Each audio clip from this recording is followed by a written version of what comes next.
১৯৩০-এর দশক, চট্টগ্রাম। ব্রিটিশ শাসনের ভারে নুয়ে পড়া এক দেশ। রাস্তায় ভারতীয়রা মাথা নিচু করে হাঁটে, আর সাদা চামড়ার সাহেবরা ঘোড়ার গাড়িতে বসে শাসন করে মানুষের আত্মাকে। কিন্তু সব অপমানেরও একটা সীমা থাকে। চট্টগ্রামের পাহাড়তলি ইউরোপিয়ান ক্লাবের সামনে একটা বোর্ড ঝুলত, সাদা অক্ষরে লেখা, dogs and Indians not allowed. কুকুর ঢুকতে পারবে, কিন্তু এই দেশের মানুষ না। এই একটা বাক্য শত শত মানুষের বুকের ভেতর আগুন জ্বালিয়ে দিত। কিন্তু একজনের ভিতরে সেই আগুন রূপ নিল ঝড়ে। তার নাম প্রীতিলতা ওয়াদ্দেদার। একজন মেয়ে, স্কুলে মেধাবী, শান্ত স্বভাবের, কিন্তু তার ভেতরে ছিল এক অন্য পৃথিবী। দেশের অপমান সে বইতে পারত না। চট্টগ্রামের বিপ্লবী নেতা সূর্য সেন, যাকে সবাই ডাকত মাস্টারদা, তার দলে যোগ দিলেন প্রীতিলতা। এটা শুধু লড়াই ছিল না, এটা ছিল আত্মসম্মানের যুদ্ধ। রাতের অন্ধকারে গোপন বৈঠক, টেবিলের উপর মানচিত্র, হাতে রিভলভার, চোখে দৃঢ়তা।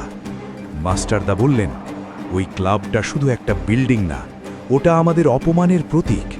সবাই চুপ। তারপর ধীরে ধীরে সামনে এগিয়ে এলেন প্রীতিলতা।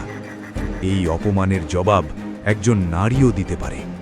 ঘরের ভেতর নিস্তব্ধতা, কারো চোখে অবিশ্বাস, কারো চোখে গর্ব। মাস্টারদা তাকালেন তার দিকে দীর্ঘক্ষণ, তারপর বললেন, এই অভিযানের নেতৃত্ব তুমি নেবে। একজন নারী ব্রিটিশদের বুক কাঁপাতে চলেছে। ১৯৩২ সালের ২৩শে সেপ্টেম্বর রাত। ক্লাবের ভেতরে নাচ গান, মদ, হাসাহাসি। ব্রিটিশ অফিসাররা আনন্দে মত্ত। বাইরে অন্ধকার। ছায়ার মতো এগিয়ে এলো কিছু মানুষ, তাদের নেতৃত্বে প্রীতিলতা। তিনি পুরুষের পোশাক পরেছিলেন, চুল ঢেকে রাখা, চোখে দৃঢ়তা, কোনো ভয় নেই।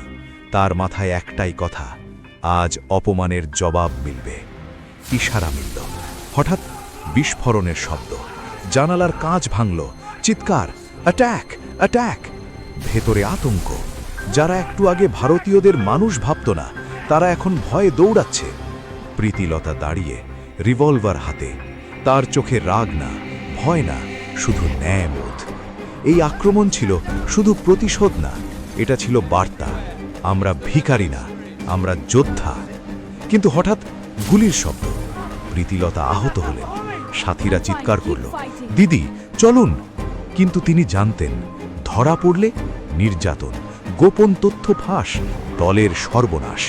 তিনি ব্যাগ থেকে একটা ছোট্ট বোতল বের করলেন, পটাশিয়াম সায়ানাইড। শেষবার আকাশের দিকে তাকালেন। হয়তো মনে পড়েছিল দেশ, মা, মাটি।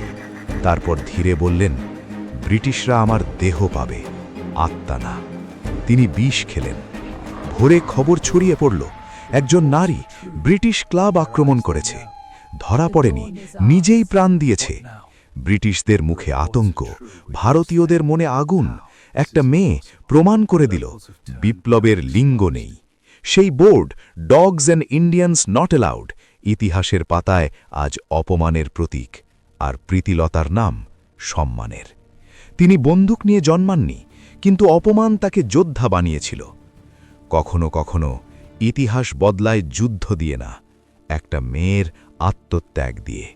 যেখানে মানুষকে কুকুরের থেকেও নিচে দেখা হয়েছিল, সেখানেই এক নারী দেখিয়ে দিয়েছিল, ভারতীয় মানে মাথা নত নয়, মাথা উঁচু করে মরতেও জানে।